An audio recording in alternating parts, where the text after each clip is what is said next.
What all too common trait do you find extremely unattractive in the opposite or same sex? I don't like when they guilt trip me. Oh yeah, wow, you would say that. My cousin lives in Africa and you want to complain about dinner? Wow, okay Satan.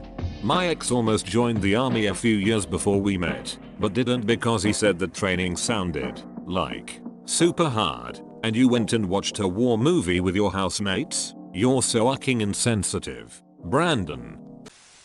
Acting stupid for attention. Or self-deprecation for attention, like Buddy. Well, there goes 99% of Reddit.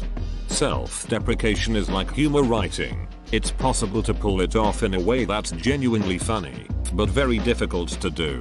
Most attempts at both fall flat and just become cringy.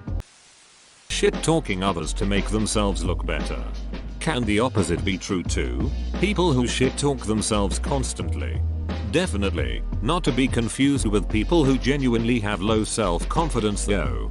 A person can both have low self-confidence and openly shit-talk themselves, and it can be unattractive, unfortunately. Oversharing on the internet. When I was 7 I pooped in a cereal box and put it back in the pantry. Mikey likes it. Okay, but I love it because how embarrassing people can be. This woman keeps breaking up with her boyfriend and found out she was pregnant when they were broken up, and gets mad at people who are all for their on again off again relationship. Even my BF loves the updates she so freely gives up. I only know all this because she posts it. Chewing with your mouth open. Ugh dude, it drives me crazy. Or just in general making that awful smacking sound when you eat. I would rather die alone than have to listen to that at every meal. Anyone who takes any advice, disagreement, constructive criticism as a personal attack. Alternatively, people who try to justify personal attacks as constructive criticism. I'm just being honest. I'm sorry you take everything so personally. I'm apologizing. I'm sorry you can't take a joke. Everyone says they want their partner to be super career ambitious. Screw that. I say put in your 40 hours then chill. I want someone who knows how to relax. My partner told me I'm the first partner who won't let him work himself to death. I don't understand that attitude. Don't you like spending time together? Now I'm wondering if I should tell my partner to work less. I just support whatever he's doing and enjoy him when I see him. Woman shrugging. Being oblivious to different economic circumstances. Good on you for having the patience and understanding to explain. And good on him for actually listening and trying to understand. Some good people all up in here. Yes, or poking fun at it. I hated dating while poor. Messiness and having poor hygiene. I was recently told by a friend that his mom thinks of me as a clean person. And this isn't uncommon, either. People always tell me how I don't stink like all the other guys. My secret? I just shower daily. Not to sound superior, because believe me, I'm not. But it's so easy to be clean. And people do notice. Edit. If you have a financial, skin, or mental health issue. 3 things that I never thought I'd end up grouping together. Then of course that should be taken into consideration. Shower every day really isn't something people should have to be told, like it's pretty much the bare acceptable minimum, and like you said, it's so easy. I don't know why some people just don't. A little effort for hygiene goes a long way. Edit. I don't mean people who grew up poor, or in abusive homes, or who have a skin condition or depression. I'm talking about the average Joe who thinks it's okay to clean themselves once a week because they have the mentality of I can't smell myself, so I guess it's fine, and there's plenty of them out there. Depression or being raised by equally grimy parents. I've seen both in sweaty action. People who do things for clout and don't actually care for being genuine until they need something from you. Person gives homeless man X amount of money and he cries type of videos. Don't show me that shit. Give the man the money. Feel good about yourself. And off. Don't give it to him and expect me to praise you. You attention seeker. It absolutely is a good deed, but it's never done to solely help the guy. It's done for internet praise. Rice gum making it rain on a homeless person. Classy. Generosity.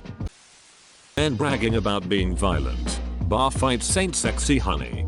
These people are baffling. Doesn't make other guys like them either. If you're in a fight every time you go out, I'm pretty sure you're not, and I don't want to be wherever they are. I agree. As a guy, I actively avoid guys like that. Exactly. Like, you really think we wanna date someone with a temper like that? What if we make you mad one day? You gonna hit us too? Think. Guys. Think. Littering. You'd be surprised how many people don't give a fuck and throw shit out their car window. It's disgusting. Edit. I'm glad so many people feel strongly about littering too. If you don't put trash in your pocket until you find a bin, you're the worst.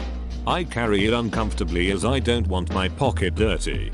When I was in basic, I went to grab food with a roommate. On our way back, he threw some garbage out the window, so I told him that if he does that again, I'll drive back and make him pick it up, or he can walk the rest of the way back. Needless to say, I was considered to be that guy when it came to littering.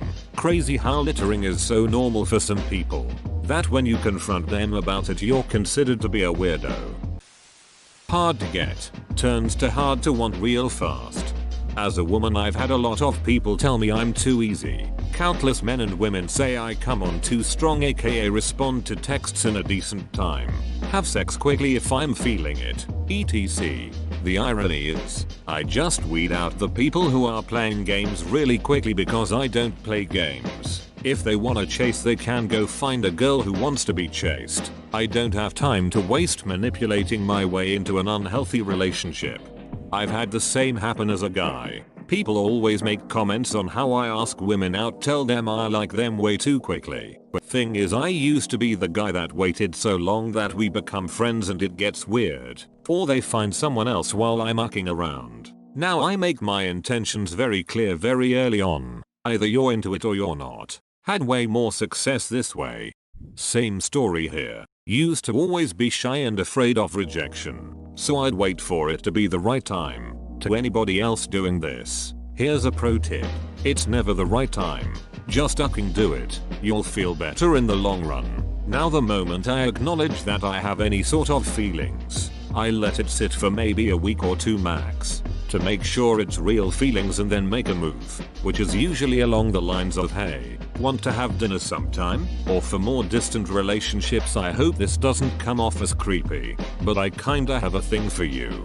You either get turned down right away and move on, or you get the green flag and go from there. My approach will usually turn off women who want a more aggressive or manly partner, and will succeed with those who find it cute and enjoy a guy that can be that way, effectively weeding out the people who aren't my type. So it works out pretty well. Playing hard to get. If you like me, just fucking tell me. Stop beating around the bush. Or when you ask them out, they say no, and a couple of months later they tell you they're interested in you, but they just wanted you to insist more. Once someone tells me no, I'm done. I'm not gonna start harassing you. I never understood that. When I ask someone out and they say no, then I expect that to be the answer. I'm not going to be one of those guys who go around harassing women when they don't say yes to a date. You know, something that almost all the women I know hate. It's quite simply a form of narcissism. People who do this like the feeling of being sought after and go to these lengths to get people to chase them. Feeling the need to post on social media constantly and pretending that they don't care about it but obviously care a lot. I've been turned down for dates because I don't have any real social media accounts. No FB, Instagram, Snapchat, etc. It was baffling.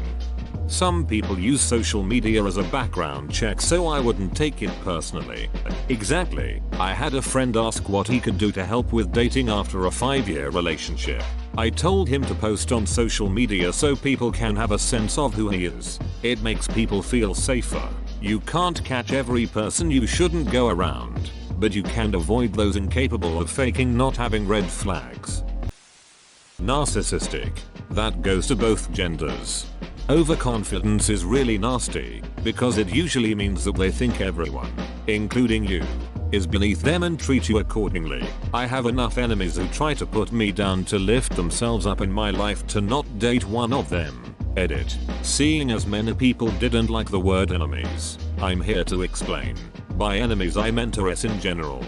Definitely a fine line between good self-confidence and destructive overconfidence. Shouting at their partners in public. You would hate my parents lol. I feel the same way.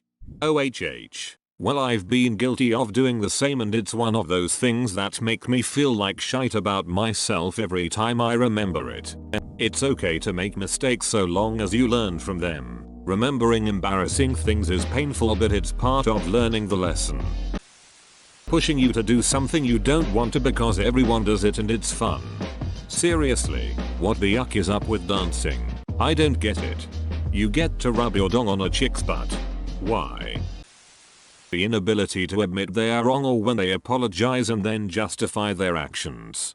It depends on the way they justify their actions after apologizing though. It could just be an explanation on why they acted or thought the way they did, to give some insight on their thought process so you don't bet and assume they're just genuinely stupid. There's a fine line between explanation and excuse. I've never understood why people hate others explaining their mistakes. Explaining the thought process helps identify the step that led to the mistake and helps with getting it right the next time. What's so bad with that? Edit. Since I got many similar comments, I will try to reply in more detail about my comment. I put mistakes in two categories: emotional versus non-emotional. Emotional mistakes are ones that hurt others' feelings. In most cases where one person is clearly in the wrong. You should not explain these mistakes because explaining is missing the whole point and causing more hurt feelings. If you forget your so's birthday, you should not be explaining why.